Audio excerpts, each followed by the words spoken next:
would like to introduce Kenneth Lowe, who's a partner at Quantum IoT. And Kenneth is going to be talking to us about drowning in data. Indeed. Thank you. If I told you that an earthquake would hit this room in the next 5 minutes, everyone would be out that door. But if I told you with absolute certainty that an earthquake would hit this room in the next 5 years, no one would move. This is exactly the scenario we're seeing right now with the Internet of Things, with big data, with analytics. Everyone is waving their hands, everyone is talking, everybody is projecting that something's going to happen, but there's no urge to move. The threat is not so immediately visible that people are taking action. Now, you here in the room, you're the exceptions. You're past the point of complacency. You're starting to do things. But you have to convince other people to take action. You have to drive change through your organizations, and you have to show results. That's really what this data discussion is about. And so the question then is, how do we get people to move, and what should we be doing? Do we just rush out and get all of this data, collect as much as we can, throw it in a big bucket, and amazingly we're going to somehow monetize that and we'll have the magic recurring revenue and everything will be great? Well, we know it doesn't work that way. And so the first question, and I'm keeping the slides up for the people online, so there's a great story here you're missing. The first question I'm going to ask you guys is, how do you get people to care about the Internet of Things and big data? If you had to explain it to your boss, your partner, non-technical partner, to your board, what would you tell them in the 2 or 3 minute attention span that you probably have to get the message across? So I'm going to help you, and we're going to start here, and we're going to work from the why into the story of our data. So if you could see up here, you would have James Bond. All right, we're about to see. So everyone is everyone is familiar with the various stories of James Bond, and you can picture it in your head. James is standing in a exclusive location, a fancy bar, some attractive young thing next to him, and he's tasked with saving the world. And out of the corner of his eye, he sees one of the henchmen that he's supposed to be monitoring, so he excuses himself. He slips a tracking device into the henchman's pocket, undetected, and he goes back to the bar and he finishes his drink. Now, the point of this story is that the machine is doing work that James could probably not do, as the henchman eventually works his way back to the lair where the evil mastermind is, and James can finish his drink at the bar while the machine does the job that he couldn't do and doesn't particularly want to do at this moment in time. And if he needed 2 or 3 tracking devices, he could deposit those as well.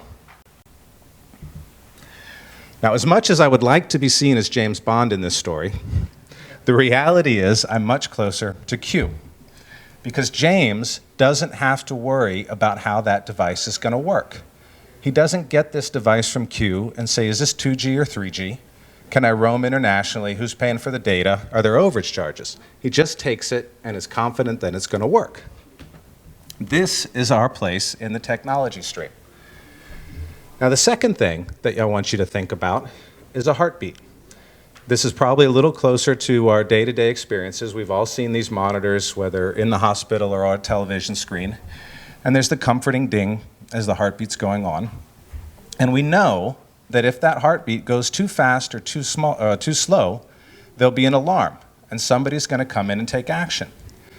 But if anyone asked us to be the ones to watch that heartbeat, we know 15 minutes later, we're thinking about lunch, we're thinking about the homework assignment we have to do, that we are not good at monitoring things. And machines are very, very good. They don't get bored. And so having something where an alarm is going to occur, where we don't have to worry about trying to stay alert, that's a job for a machine. And this is the second thing that we should be thinking about when we collect data, is where machines are good that we're not. Now, the final story is a story about the blood of a horseshoe crab. And you may have seen this on the news. So it's actually blue blood. And the blood is amazingly good at detecting bacteria, down to 1 part in a trillion. And so the blood is used to validate that vaccines have not been contaminated before they're distributed. And so what they do is they actually collect horseshoe crabs, take 30% of their blood, and then put them back into the ocean so that they can hopefully survive and spawn and create more horseshoe crabs. But unfortunately, what was happening was the horseshoe crab population was in decline. And so they put these tracking devices on them when they returned them to, it's a long story, returned them to the ocean, and they discovered that 30% was too much blood, and they were too weak to make it back to the place they had to get to. And so the last thing I want you to think about when you consider your data is that you need feedback. You need to know if your assumptions are valid and if the process is working, because you need to be able to adapt your scenarios. Now, we've got everything we need. We can push the data analysis button, and we're going to have great analytics, right? Ready to go. As we heard in the last presentation, it's never quite that easy. Now, you may have seen the movie Moneyball, and it's an oversimplification of the film, of course, but if you remember, they picked one piece of data that they wanted to optimize. They wanted to know percentage on base. And all of the other complexity of baseball, obviously it's a statistical sport, but they were optimizing for one variable. Now, if I go to any of the verticals that are being discussed here, if I talk to any of these people and ask them, what one variable would you track? What would make the difference in your business? I would be willing to bet that a very small percentage of the people actually know. And even if they did know, they probably have not thought about how they will collect that data and what they're going to do with that data once they have it. Now, if you've ever seen a chart like this, this is something that's usually mapped to fitness and diet and all these other things that we don't like to do. And it's really a chart about discipline. And most of us spend our lives on that middle bar, wishing we could be a little bit better at doing one or two particular things and tending to fall back into our normal segment of life day to day. There's a reason we don't do this. It's not particularly exciting. Discipline and the benefits of discipline usually pay off far to the right of that curve. And when you're in the downside of that curve, you almost feel like it's too late. You start to lose hope that you can actually change things the way you want to change things. This is not the part of IoT that most people talk about in the media. Instead, we talk about the magic of recurring revenue and how we're going to make money while we sleep, and we just monetize the data, and we're going to be set. I'm not going to talk about that part because most people aren't ready for that part. But instead, I'm going to talk about the benefit of applying marginal gains. Now, this is pretty much the same curve you just saw, and it's just a model of showing 1% incremental improvement versus 1% incremental declines. And there's a story about this as well. So there's a fellow, and I'm drawing a blank on his name right now, but I will look it up later. But anyway, he came to the British cycling team with a claim that he could, using this 1% incremental improvement story, bring them to win the Tour de France within 5 years. And he began a process, they gave him the chance to do that. He began a process of improving everything, switching a pillow, switching the food that they eat, switching when they arrived at the hotel. Every single aspect of their lives was documented, and they looked for ways to improve it. And what they found was that his premise was completely wrong, because they won the Tour de France in 3 years, not 5 years. And so the incremental gains, while slow at the start, can become phenomenal. And so this is the point that we all want to get to. We want to be the ones that create the earthquake in our marketplace. We don't want to be the disrupted, we want to be the disruptors. But most people don't want to invest that time in the bar across the middle. They don't want to see that it takes a lot of work and training to get started and to actually start to change things in our industry. So drowning in data. We're going to start instead with a very pragmatic approach to collecting data and doing something with it and building discipline around that within the vertical. And so the first piece, pick a question that you want to answer. It may be on base percentages in some places, but you need to at least make a theory for what will make a difference in your industry And then you need to start thinking about the problems that you will have when you start to collect that data. How could communications go wrong? How could my sensors be bad? All the things that could happen that would prevent me from getting valid data. And then we need to actually start. You need to do something and validate those assumptions that you just made. Now, once you're started, great, kudos, but you're not there yet. You're not reinventing your business yet. You're not changing your entire way of doing operations. Hopefully you have enough cash flow or credit to keep the lights on, because you still need to see what that data implies and test your theories about what you can actually change once you have that data. As you start to understand what that data means, you can then move into the path of saying, is this the right question?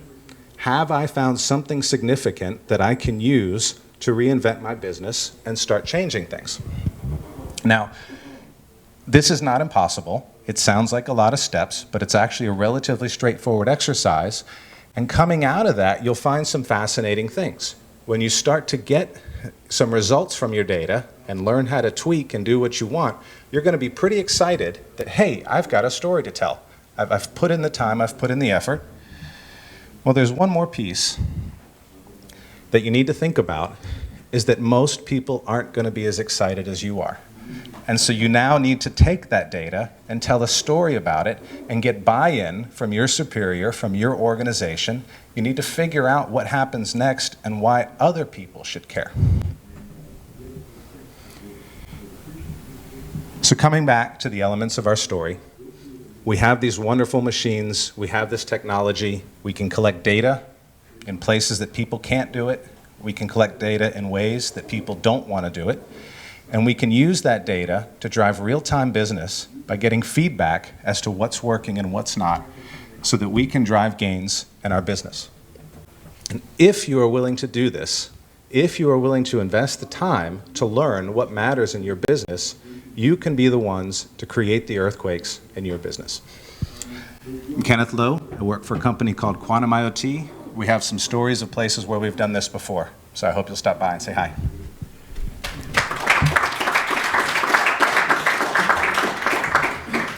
Any questions, comments? Kenneth, I wonder if you could just tell us one of your success stories that relates to IoT devices, resulting in a pile of data that you can improve a business metric on. Yeah, actually, I'm going to use one that's not on these flyers. I'm going to use a separate one. So we work with a company called Studio Movie Grill. And Studio Movie Grill is a theater that also provides meals while in the restaurant. And so you have a point-of-sale system where people have bought tickets. You have a point-of-sale system where people buy food. These are not the same system, of course.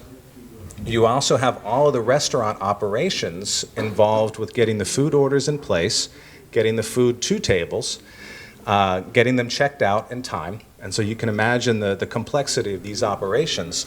And so getting that data in real time, providing feedback, knowing which customers are repeat customers, knowing which customers are likely to buy highly profitable items, such as ice cream, so that your seller can upsell while they're in their seat. And remember this, all of this can drive real results to the bottom line of a restaurant, and it has to happen fast. You don't have a lot of luxury. It's the exact opposite of the farming scenario where you have one cycle per year. You've got a lot of movies coming and going, and you've got to maximize the benefit of each one for your business. Okay, that's great. Thank you. Thanks.